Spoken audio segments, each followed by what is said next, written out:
LKIM melabuhkan bongkah besar unjam marinovasi bertujuan untuk meningkatkan sumber marin selain merancangkan lagi aktiviti tangkapan ikan.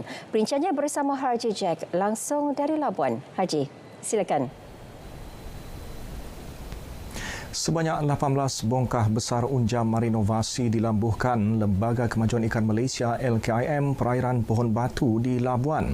Ia di bawah program pembesaran unjam bagi komuniti nelayan di pulau ini yang melibatkan peruntukan sebanyak RM230,000. Menurut kenyataan LKIM Labuan, program untuk meningkatkan sumber marin bagi mewujudkan habitat ikan yang tertumpu dan seterusnya memberi faedah kepada nelayan, terutamanya kepada nelayan di Zon A.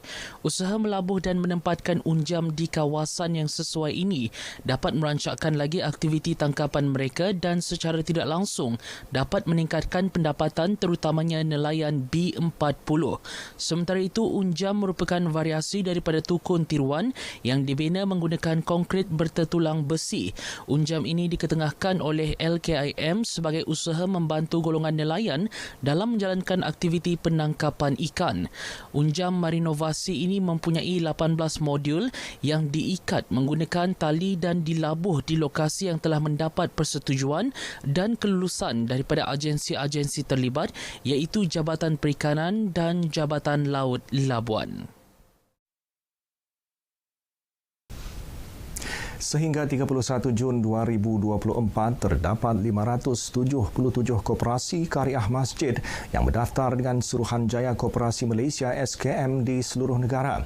Setiausaha Bahagian Pembangunan Koperasi Penjajah dan Peniaga Kecil, Kementerian Pembangunan Usahawan dan Koperasi KUSKOP Azizul Alias berkata, kerjasama padu dan keharmonian pengurusan perlu ada antara pengurusan masjid, pengurusan koperasi serta pihak kawal selia masjid.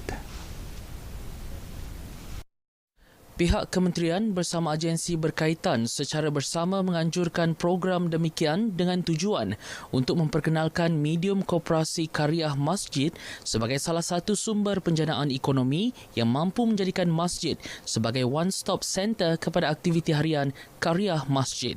Selain itu, dengan adanya pelbagai aktiviti ekonomi secara bersama, institusi masjid secara tidak langsung dapat memainkan peranan penting dalam menyatukan masyarakat melalui rantaian ekosistem muamalat dan ekosistem Islam.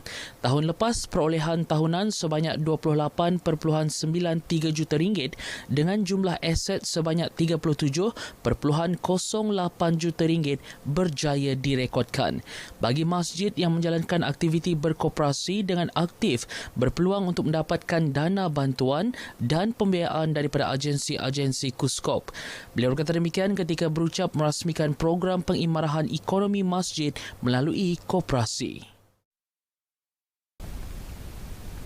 Karnival Pendidikan Tadika Swasta dianjur melibatkan 15 tadika swasta di bawah Jabatan Pendidikan Negeri Wilayah Persekutuan Labuan.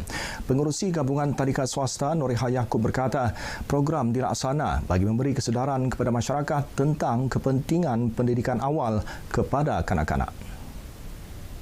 Kesedaran inilah yang kami sedang usahakan untuk mereka agar mendaftar anak-anak di peringkat awal umur, seawal umur 3 tahun lah. Sebab bila dia hantar ke tadika, pendidikan di peringkat awal itu sudah bermula.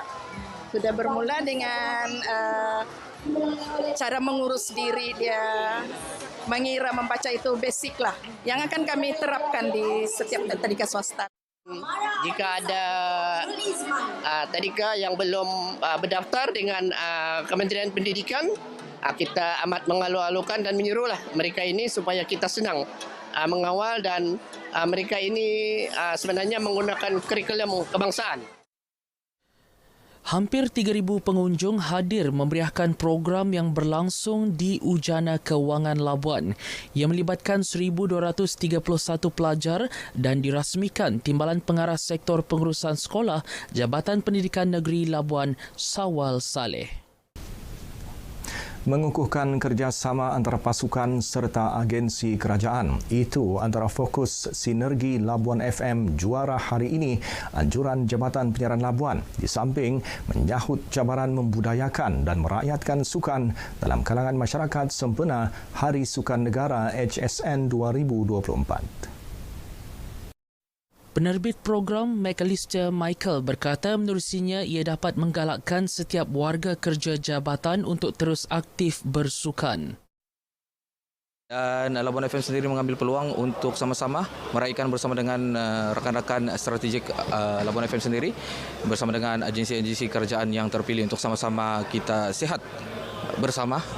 Bersukan itu kita tahu merupakan satu aktiviti yang untuk kita menyihatkan badan sebenarnya. Sebanyak 4 pasukan menyertai perlawanan futsal persahabatan itu melibatkan Majlis Agama Islam Wilayah Persekutuan Mawib, Jabatan Ukur dan Pemetaan JUPEM, Jabatan Penerangan JAPEN dan Labuan FM. Kita dapat mengeratkan silaturahim antara sesama agensi dan juga kita boleh bekerjasama di masa hadapan lagi lah dalam apa juga bentuk program dalam usaha kita memasarkan dasar-dasar kerajaan di masa hadapan. Penama permainan pun berlangsung dengan rancak dan semangat setia kawan ditunjukkan oleh sahabat-sahabat pasukan bersama pasukan yang lain dan kami berbangga dapat bersukan dengan anda semua. Pasukan JAPEN Labuan menjadi johan keseluruhan dan hadiah disampaikan oleh Ketua Unit Rancangan Jabatan Penyiaran Labuan, Nor Afatizah Sabtu.